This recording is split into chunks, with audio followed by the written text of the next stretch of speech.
part of Rick Gibbons' homepage on CFRA, your starting point for intelligent talk and informed opinion. On Twitter, it's CFRA Rick. On Facebook, it's CFRA Ottawa. Or call Rick now at 521-8255. That's 521-TALK on 580 CFRA. It's 1:21 this Wednesday afternoon. Thank you again for joining us. Very pleased to be joined in studio by what I consider, and I think everybody does, a community leader and someone who does really important, great work in the community. Keenan Wellar is co-leader and director of communications with LiveWorkPlay. Great to have you in.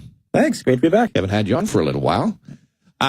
First of all, let's talk a little bit about LiveWorkPlay. Remind some of our listeners, or maybe some first-time listeners who aren't aware of the organization that you helped found and you operate here in Ottawa. Tell us what it does and what it tries to achieve. Sure. Well, yeah, we are a homegrown charitable organization. My wife and I founded in 1995, but now there are hundreds of people involved and many organizations. And what we do is help the Ottawa community welcome people with intellectual disabilities to live, work, and play here in the city.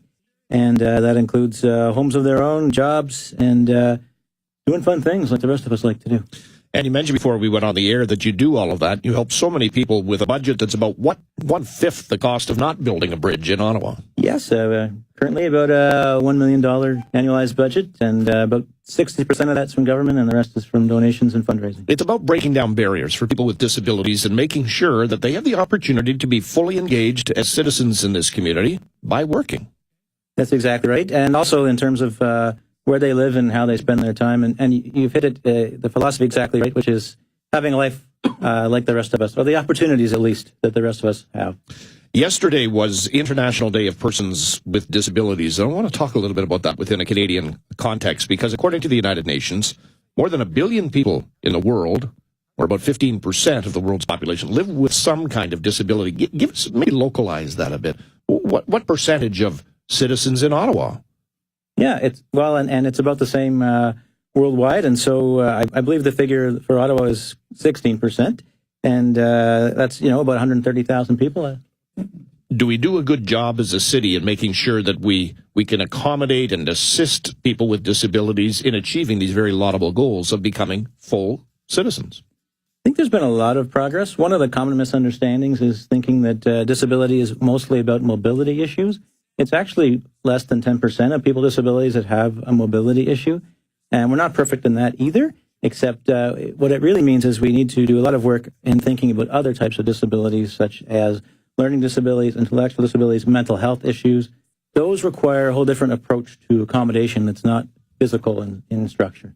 So when we talk about barriers for people with disabilities, it's about more than doorknobs that some people have difficulty handling, or a lack of ramps for people in wheelchairs. Precisely, and a lot of it has to do with communication as well as social interactions. So you mentioned workplaces. So many people assume it's a skills-based issue, but actually it's often coworkers that might not be familiar, for example, with a person with autism and how they might communicate. And they would just need some support and assistance of how to interpret different things and basically how to get along differently. If you had another million or maybe even more, what would you spend it on? I asked that question to try and frame the real priorities and the priority challenges that your organization sees. Well, I think for the people we support, one of the number one things is just they can't afford housing of their own. So I think greater access to a housing that they can afford. And then secondly, I think, employment is the other big piece of that, because obviously making money opens doors to where you can live.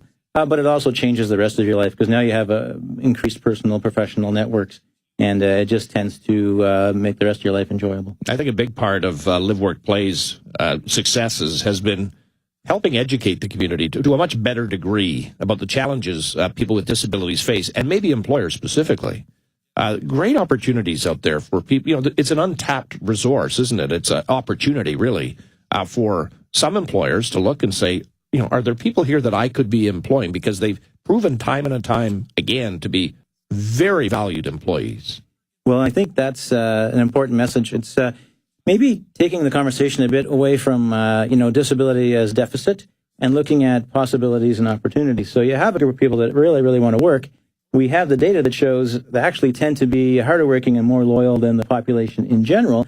And for most employers, they're actually just not aware of that. And if you can get into a conversation, these are creative people. I mean, small business people, people who are managing large corporations, if they can think of a way to makes a good business case and also happens to do a social good, then why not? And that's the message we're getting increasingly. I hear often from a gentleman who I have great respect for, Todd Sims. I think he has been very actively involved in the work that LiveWorkPlay does. Tell us a little bit about his story for those who don't know. I actually know him mainly through my interactions with United Way Ottawa. Yeah. So, so it's the same kind of story. So Todd is a hardworking guy who's persevered and has established himself, I believe, in 2 jobs now. I could be wrong. I don't know the latest update. Yeah.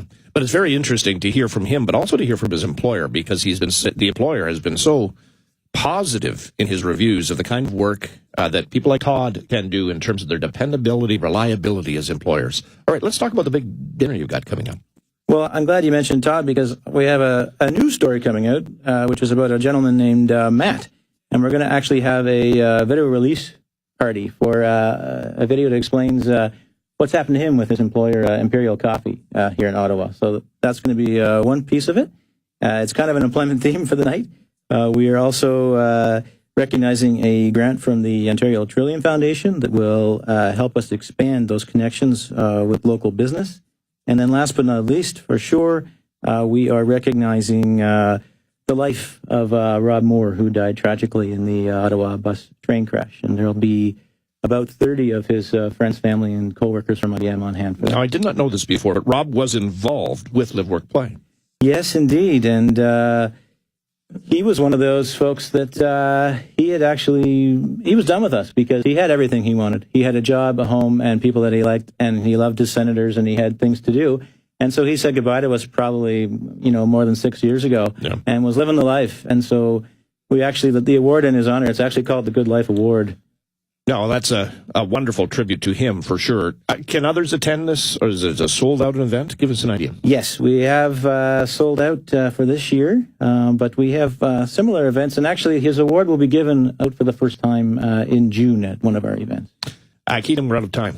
But thank you. Thanks for coming in. I always appreciate getting an update on the tremendous work that LiveWorkPlay does in this community. And if they want to find out more, they can go to your website, liveworkplay.ca. You got it. Thank you. Keenan, thank you.